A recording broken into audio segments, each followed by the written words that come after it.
What is metaphysics? Have you ever felt like you were immersed in an ocean of thoughts? Is your mind stuck in the restlessness of the gaps in your knowledge? If you haven't experienced this, take a look at these questions. Is time an illusion? Is there an absolute truth? If so, why does it occur? Is it possible to know the existence of God? Could what we call God be the voice of our conscience? Does life have an ultimate meaning? When we try to analyze and answer such questions, we realize that we cannot think about these questions with the concepts of physics. While looking for answers to such questions, we begin to think with the concepts of metaphysics, which means beyond physics. A philosophical approach from the past. We are born, we will die. The thing between these two is what we call time. We know that the passage of time is the most fundamental feature of our experience, but we cannot fully define it. Worse still, the laws of physics don't help us. The existence of time cannot be denied, but without experiences, the meaning of time is lost. The same is true for other questions. We try to solve similar problems by considering them from a philosophical point of view.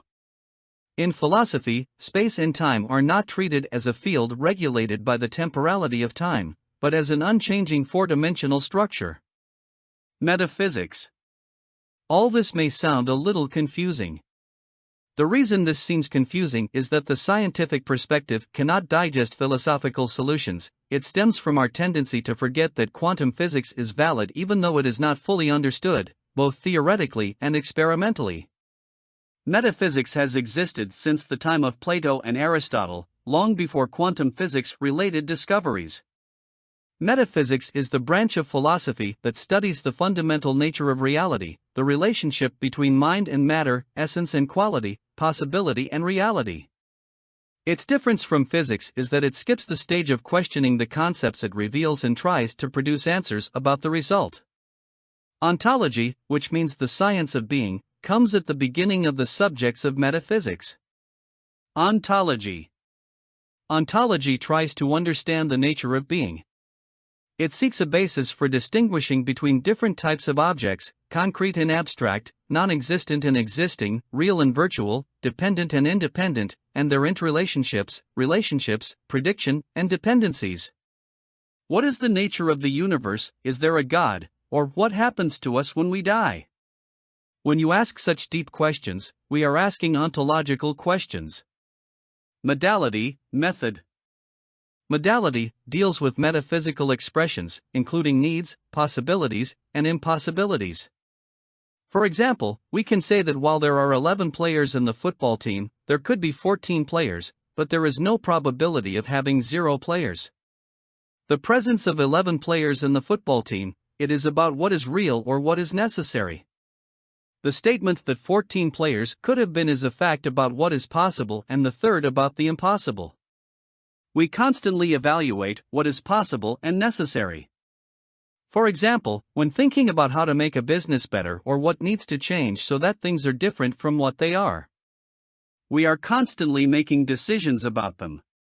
These are called modal decisions and modal assertions. These are produced in our subconscious and play a central role in our decisions.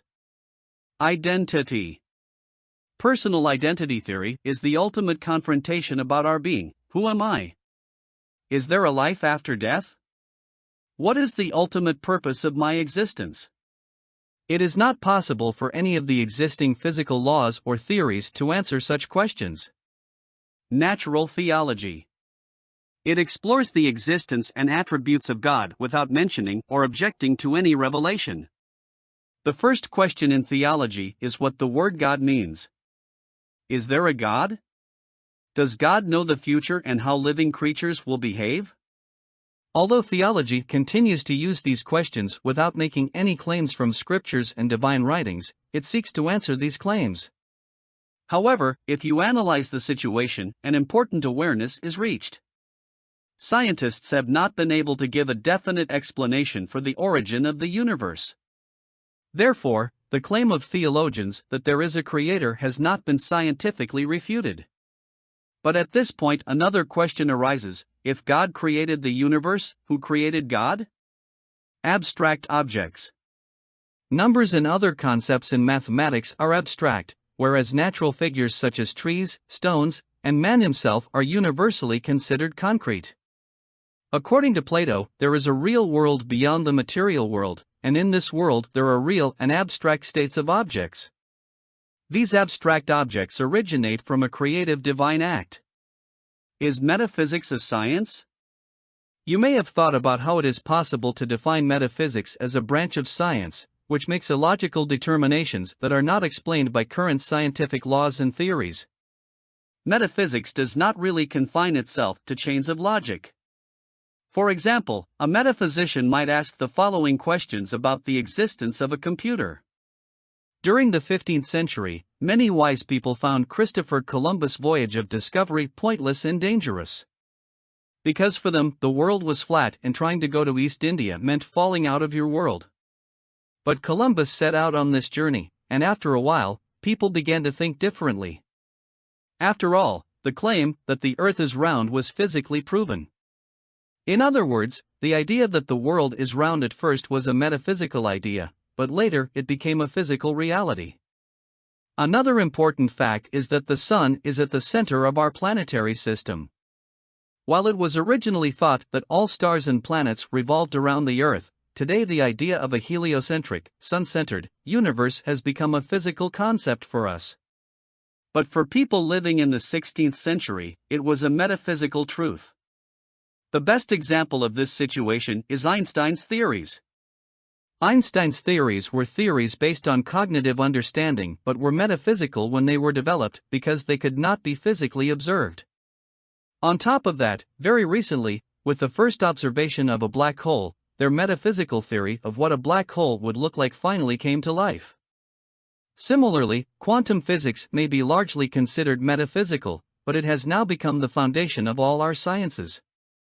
The most important thing to understand here is that the boundaries between physics and metaphysics are constantly in motion. What is metaphysical today may become a physically observable scientific fact in the future. Thanks to this nature of metaphysics, it leads science by making predictions about what we do not know and illuminates the way of science. Thank you for watching the video. Don't forget to subscribe and like.